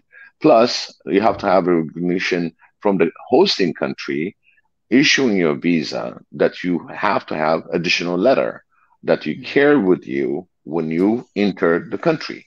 That support right there would eliminate all these headaches to understand who you are because that background has been done for them Mhm. in the hosting in the other country that you're traveling from. So these can be eliminated if you have so much hard time uh, at the uh, at the airport when you travel abroad. I advise all the listeners on this platform podium request for a letter from the embassy, not only just the visa, but a letter to get you welcome in their country, because that's why they are there as embassy chancellors, to accommodate people to travel. So that extra step, like you said, Nigerian thinking they might be Boko Haram or whatever, so they'll go to that embassy, Vietnamese embassy, whatever they got their visa, they have to ask them to write more detailed information that you supply them to the embassy and to welcome you in the country. So once you do that, unless your name flags on their in Interpol as wanted person, that's different. But at least that letter, and they have a number they can call on your behalf, check on the country that you got your visa from. So I advise everybody that has not different passport, but your own original passport, if you're Ethiopian, Tanzanian, and you're traveling abroad certain areas, please go to the embassy that you apply a visa and ask them to get you a letter that's going to be really keep you safe in their country, because that's their responsibility. Because they're giving you a visa and you go to their country, then you're having a problem. Then there's this miscommunication between the embassy and the entry point of the host country. So that letter, if you have that question on what they might think you are, that's supposed to be cleared on a letter to help you get into the host country. So that's what I would advise. Because but one question: what if there's no embassy in that country where you want to travel to? You're still going to need a visa. Like for example, St. Kitts does not have an embassy in Africa. They only got embassies in France and UK. How would someone from Africa, because you could apply through online e-visa, but so-and-so would prefer to go to the embassy, but would it be advisable to email, let's say, the embassy in London if you're all the way in Africa? How would you advise someone to go about like that? Well, usually there's a correspondence between different countries. When you request for how you can obtain the visa, it's either at their when you go to the country itself, the host country, you'll get it right there.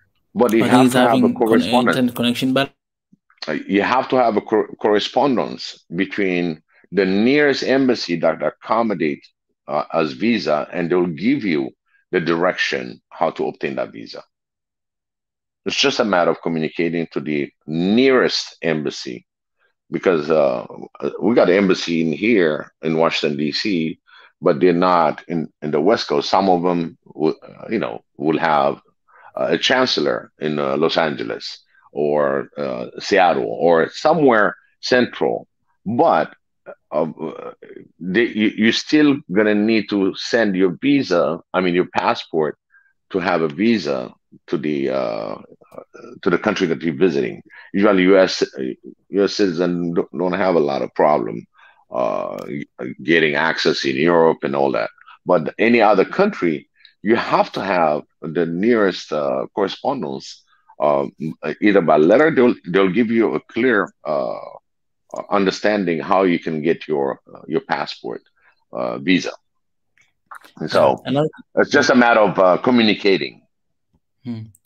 Another thing I want to add to that question that Liya asked, for those countries that they don't have embassies. I remember when I was in Korea, when I got there, we didn't have embassy. We didn't have a Tanzanian embassy. So all the things related to the embassy we're actually sharing, like South Korea, Japan, Australia, we were all using one embassy, and it was in Japan. So we always had to send email to Japan, and then for Japan, they had to respond to us. They were dealing with all these 3 to 4 different countries. So even though you don't have embassy in that country, but there will always be like office that represent that, or in another country that is in charge with, that country you are in. So you can easily just send email to them, reach out to them, and they can give you that letter, because it's only later they will send it to you. I do believe. the other thing that I want to add on is that African passport. Okay, they have you cannot travel all over the country, so each country limits you from traveling certain part of different countries. So you have to be careful that if you want to go and visit a country that you're not supposed to visit, that's forbidden by your government, you cannot visit it. So you cannot even have a correspondence because they won't issue you a visa either because your passport is written where you can travel, where you cannot travel. So pay attention to your passport because different nations have different restrictions. I just want to add that. I wanted to write a country. Yeah, let's try to write Ethiopia because you can see. In fact, you have to ask if you're Somalian and they have certain restriction, you cannot travel all over the world. You have to go back to your government and say, "Hey, listen, I was planning to go to Vietnam, but it says do not travel Vietnam. Is it? I want to do business." They will tell you exactly why they're limiting you. And they cannot send a passport or get a visa or letter tending that you have a visa that's going to be waiting for you at the port of entry. So I just don't want to mislead the audience because everybody has a different type of passport, different restrictions, and you have to know where you're going and why you're going. Is it possible? So you're going to have to do your homework.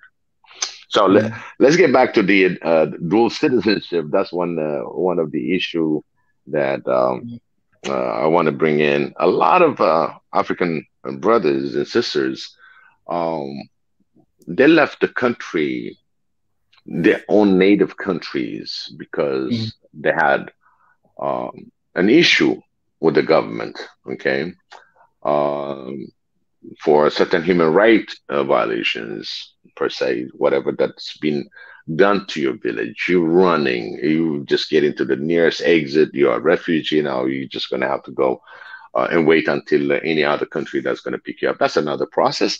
But again, a lot of them had an asylum to the host country. And after 5 years or whatever the years that you live, on the average is 5 years of residence, and then they issue you a citizen. They'll give you an option to be a citizen. Okay, so in that aspect, my main question is: there are diaspora that had a problem in their home country when they left. Now years pass, the country, their home country is normal. It's nice. Now they can go back if they want to go back. How do we see people that really want to go back and live their normal life and renouncing their hosting citizenship? I want to hear that, people that want to revoke their external citizenship, but going back home. And how is Africa is going to handle it? Yes, I wanted to also add, you as an Ethiopian, do you, I don't know if you have Ethiopian citizenship or not, but do you, with you, I'm assuming you're from America, right? Yes.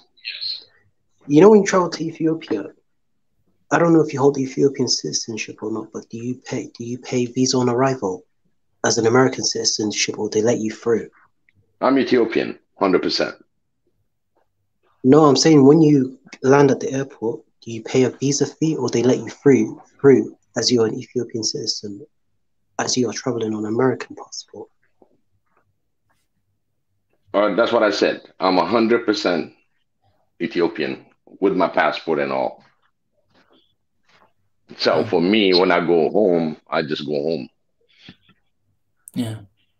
And when I come to US, I'm a resident, so I just come home again. But answering your question, Biggie, I think my view and I'm gonna try to clarify a little bit more of what I was saying about diaspora department, having diaspora department in our continent, or in our countries, because I think it's really, really necessary to use the brains of diaspora, because they're exposed to different cultures. They understand dynamics of how the world work on the other side. They understand the ways of manipulating and all those things. They do understand that. So if you find people who are loyal, if you find people who are patriots, and you don't need to, it's visible. If you really want to, for example, for President of Kenya to appoint Mundo Munzee to become an ambassador while she has dual citizenship, America and Kenya, that's because he has seen her dedication to her own government for so long, and everything that she did, she was doing, and he knew that in this case, I need her. I need her maybe to strengthen the relationship that we have between these two different countries, but also I need her eyes in the government to support me with what I want to do, internationally. I think that was one of the reasons. But the fear that we have of exposing the secrets or things that we have in our countries, I think having that department, it doesn't mean that you're going to be in charge with everything. It still means that you are below the government. Like, you are there, and you will have people who they will question your integrity. They will question your work. They will follow your ways. They will monitor you, pretty much. They will supervise what you do. That's why you are there. You're not a president, but you are a department that is under the government institution in the certain government. That means you'll be kept responsible with everything that is going on. If I trusted you with this, I want to make sure that whatever you do, it's for our people. So I think even the government is aware that these are people who they have two different identities, right? And like, they have maybe this citizenship, they have this citizenship as well. So we understand the risk we are taking, but at the same time, I think we can still use their expertise. Just saying that we don't want to have this department because we're afraid of this and this and this. For me, it doesn't seem fair, and does seem leak, because not everybody can do that, but we can still, it's kind of like when we are talking about one unity, one Africa, a united Africa. We know that there are things, there are challenges that will come with one Africa, but that is not stopping us from being united with one another. We know that, okay, we're going to deal with that. We're going to figure out the way how we're going to deal with that. But first thing first, we need to be united. And for me, in this case, the only reason why I was suggesting this, because I've seen the patterns of how our government have been taking advantage of. And I couldn't stop myself thinking that, maybe because we don't have people who, truly understand the dynamics of how these things work. And so every time we are falling under the same problem again and again and again, we might stop writing a bad contract with American government, but then we start doing something with Chinese, or we start doing something with another department there. But what if we have people who can actually, the people who they are part of that community, people who they live there, people who they understand, people who will be able to raise up questions that nobody else can raise those questions to, because they understand they're part of that family, they're part of that community, right? I'm grateful for everything that Korea has done to me for all those 9 years, but still, when it comes to my country, and if I'm given something to do, I will never sell out my country for them. I will never do that, even though I lived there, I ate there, I became a man there. I went there when I was just a little kid.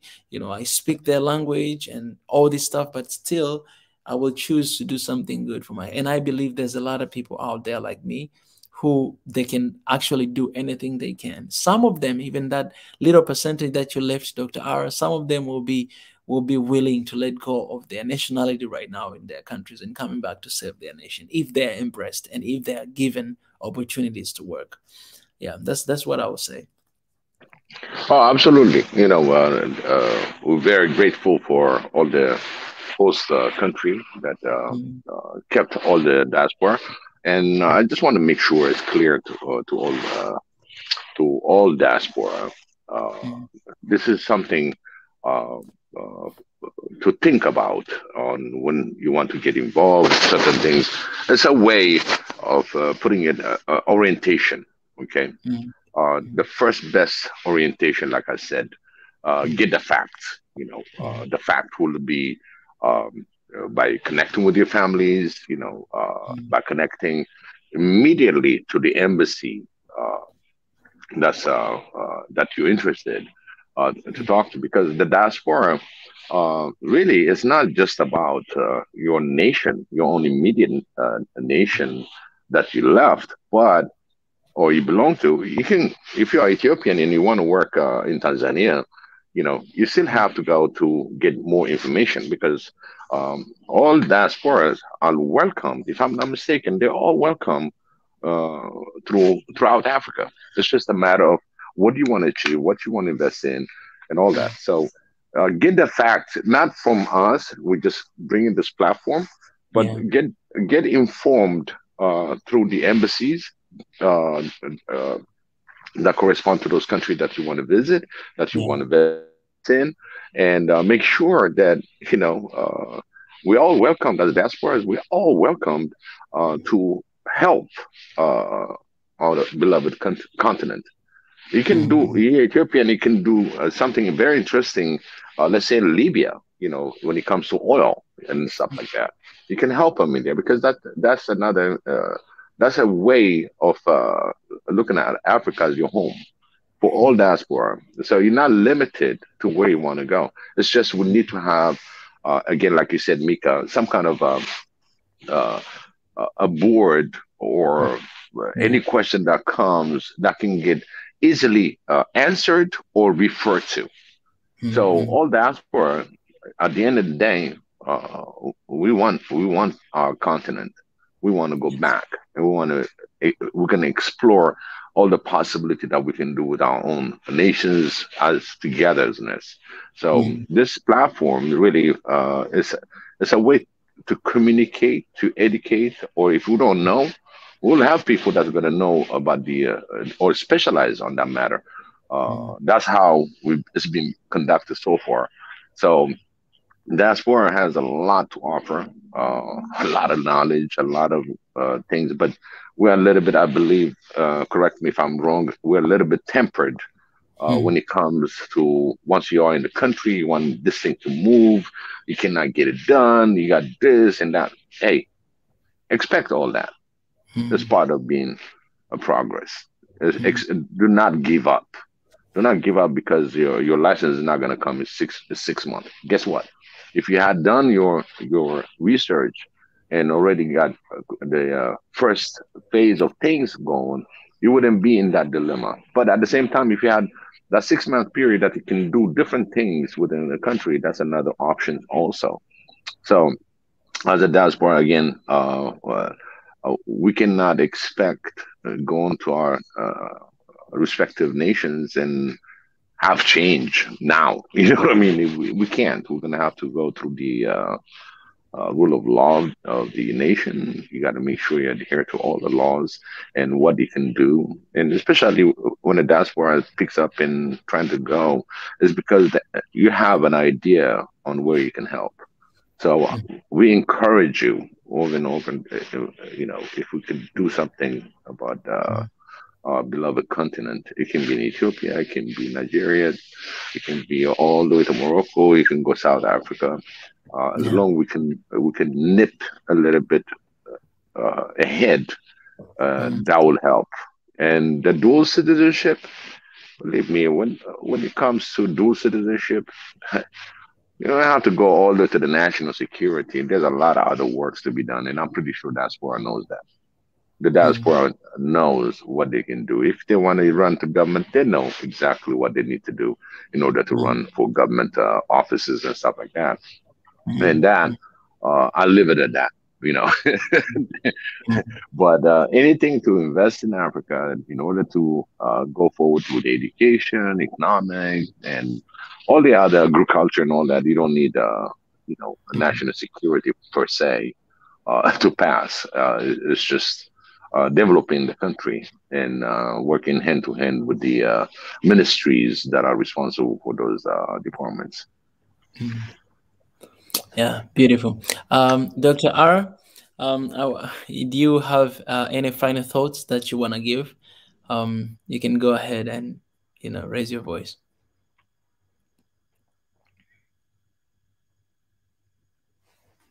Hello, Dr. Hara, are you there? Then I'll start with my brother Biggie. My brother Biggie, the voice, the chief. Yes, sir. Yeah. If you have anything that you want to share as the final notes, and you can go ahead. Yeah, one of the notes that I want to put in, and just again for all Africans, all our followers, December 10th, okay, this Friday, Yes. we were marching to the State Department with no more. All Ethiopians are going to be there. All Eritreans are going to be there, and all Africans should be there. And this is our matter, and we Yes. have to fight it. So it's going to be Friday, December 10th at 9 a.m. Starting 9 a.m. And we're all going to go to the in front of the State Department. And I'm we're gonna still do the looking for live the flyer. coverage, right? Yep, we're going to do live coverage. Yes, sir. We're going to cover it. Thank you so much. Absolutely. Thank you, sir. Yeah.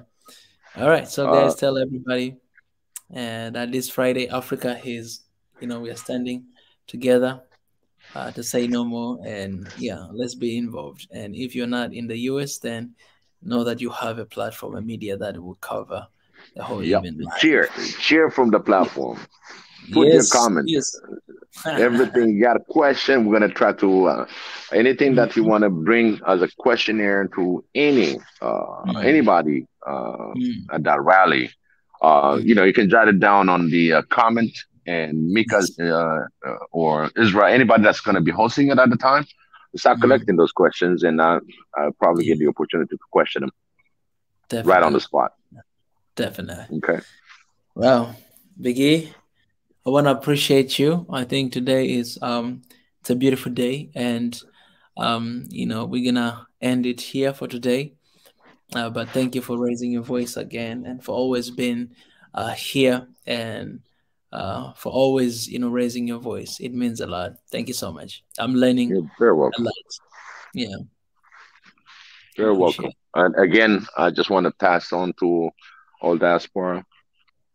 Keep on thinking, keep on moving. Whatever you're doing out there for the benefit of Africa and the benefit of mankind, for human, I'll keep on doing the good job. And I know a lot of diaspora are doing a great job out there.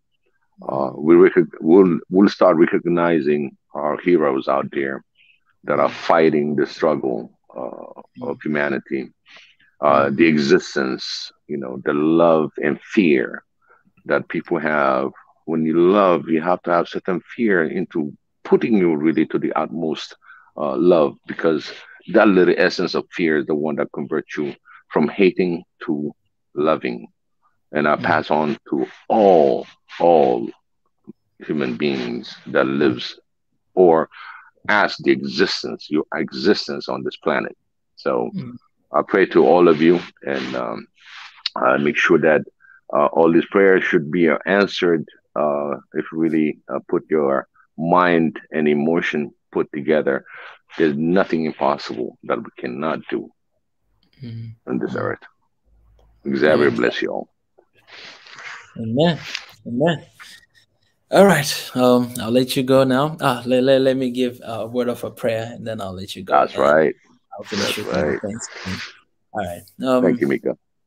Well, thank you. God, we thank you for today, for this session, for Africa, for One Africa. Thank you for your spirit and for always teaching us how to love one another, to care for one another, and to defend the beautiful continent you have given us. Help us, God, to continue to follow your ways, and most importantly, help us, God, to stand for brothers and sisters who cannot speak or raise their voice. Let us be their voice. Let us be the instrument of change that you will use to bring about change in this beautiful continent. I thank you, God. I give you glory for everything that has happened. In Jesus' name I pray. Amen. Amen. Amen. Amen. You all have a good night, Mika.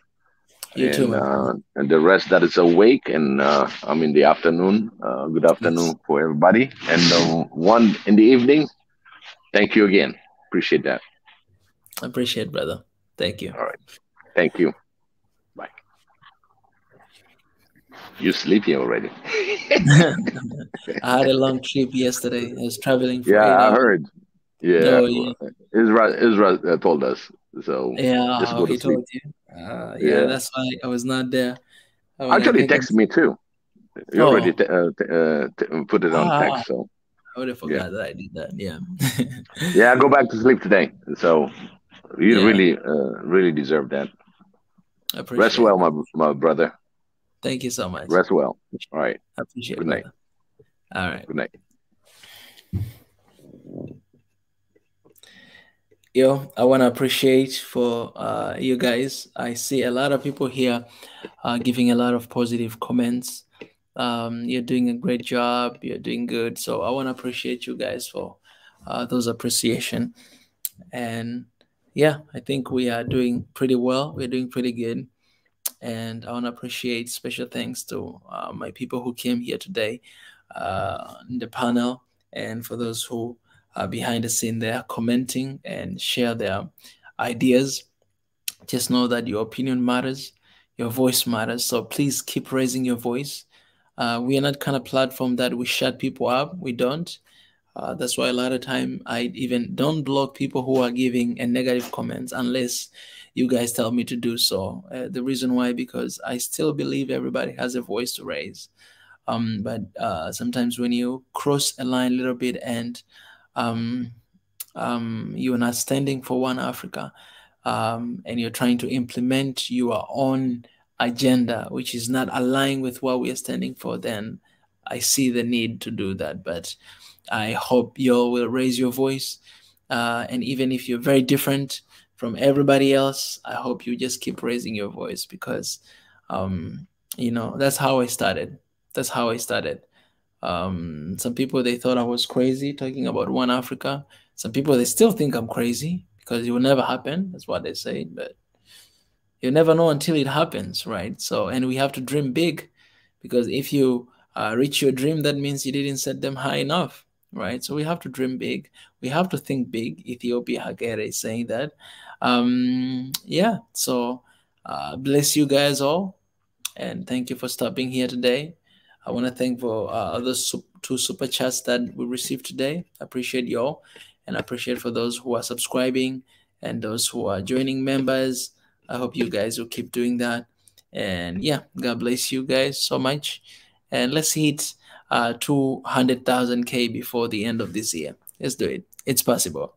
There's nothing impossible when we come together in unity and fight against something. There's nothing impossible. So I want to appreciate Sam J as well. I've seen you a lot of times here. I appreciate for your support. Yeah. All right, guys. I love you so much. Keep supporting and stay safe out there. I love you guys.